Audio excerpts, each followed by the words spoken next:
Good afternoon. Should welfare and other government-assisted recipients be drug tested?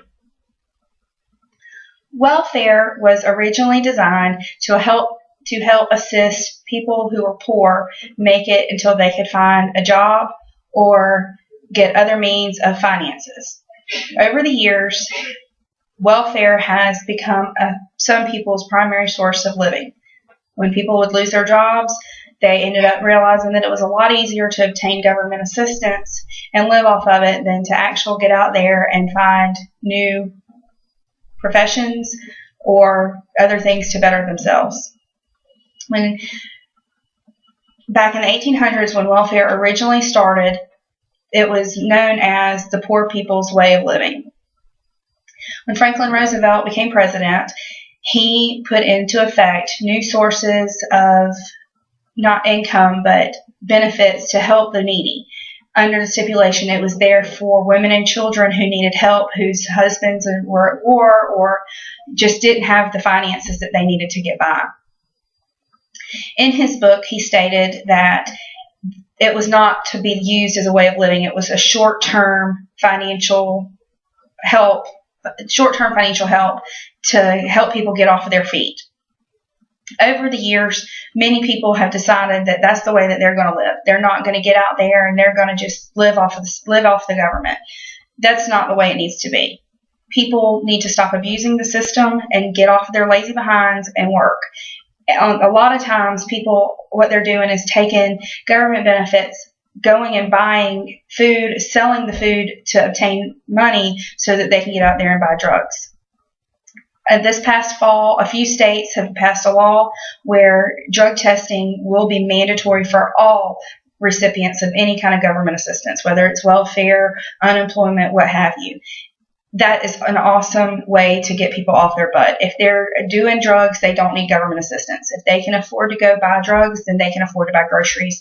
And it's not fair to society as a whole to fund other people's habits. It's not right that people who really need it can't get it because so many people do abuse the system. When people need it, that's fine. It should not be a primary life source. I don't think that people should be on welfare for years. If they're disabled, then they need to apply for disability, not living off of government funding because they can't get up and go get a job. It's not fair to people who really do need it. There have been cases, especially my own case, where my husband was unemployed and we couldn't get benefits because there was no money. That's what they said. We can't give it to you because I made too much money. Well, I make too much money, but there's people sitting down at DFACS driving brand new cars, walking up there to get food stamps. That's not fair to society as a whole. I think it should be available to everyone. It should not be available to a certain race or a gender. It should be available to every hardworking employee.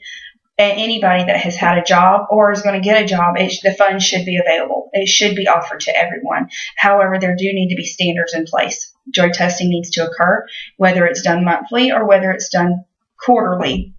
I think that if they're going to issue out a check, you should be drug tested. Our Army personnel, they get drug tested. If you're going to be employed by the government, you have to go through random drug testing. If that's the case, so should people obtaining a check from the government, regardless of who they are or where they are. According to the U.S. Census Bureau, Georgia is down on their welfare recipients. However, the economy is still doing badly. I think that if we were to implement drug testing, then more people would be adamant to get out there and get a job because they wouldn't be able to receive the benefits. So that needs to be something that every state should take into consideration to help motivate people to get out there and do the right thing. DFACS has put out a publication that keep the public knowledge. They listed out a monthly newsletter that lets everyone know where the state stands as far as how many people receive benefits, what the state is going to do to try to help the more needy people, and how to cut back. I know that they have cut back on the amount of children you have. If you have more than four children, you're only going to get an allowance for up to 4 children per household. Where used to each child was accounted for, so you would have an extra amount of money per head. Well, now the state's running out of money, therefore they're not wanting to extend those benefits. And I understand that. If you've got 4 children, it is hard. Yes, you need to eat. However, it's not the public's responsibility to get out there and feed your children. You need to do something to help feed your own family. Like I said, I think that drug testing does need to be a part of every government issued paycheck. I think that is going to help cut back on everything from not working to wanting to get a job. And it's not that everybody does it. No, there's not. Half of the system isn't. They're not abusing the system. It is being used for people that need it. But there are the select few that have ruined it for others. So if we make set an example that, hey, we're not going to tolerate it, then less people are going to be abusing the system. And I think that needs to be done.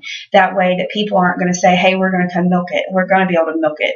And there needs to also be a cap on it. I don't think that people should be allowed to have it for longer than a year. If they're going to be on welfare, then they need to prove that, hey, what they're doing monthly or weekly, they're getting out there, they're looking for a job, they're making sure that they're doing what they're supposed to do, they're repaying their debt to society. If you're going to milk it for what it's worth, then you need to prove that you're going to make a difference, that you're going to try, because so many people have been accustomed to just living off of it, because it's been so easy for years for people to just walk into DFACS and say, hey, I'm going to, apply for food stamps and get it. Well, they're not ever following up on it. Now they're making it a lot harder for people to stay on it because the money's not going to be there. Money will run out. So if we don't do something now, in 50 years, it's not going to be available. So we need to take every precaution we can now to reserve that money and make sure that it is going to be there for the people that need it. And I also believe that if we do this now, we're setting examples for our future children who are going to be the leaders of this country. We don't need a bunch of lowlifes running the country. We need people who are actually going to stand up and say, hey, be responsible for your own actions. Don't abuse the system. Make sure that other people are going to be able to reap the benefits too. As paying citizens, we pay into it. If we need it, we should be able to have access to it. We shouldn't let the people who don't care ruin it for everyone else. And that being said, that's why I feel like it is very important that things are taken, such as drug testing and following up on what people are doing as far as looking for jobs and doing things to better themselves, so that we can keep a hold on it and make sure that the money will be there and find ways to put it back into the system. Thank you.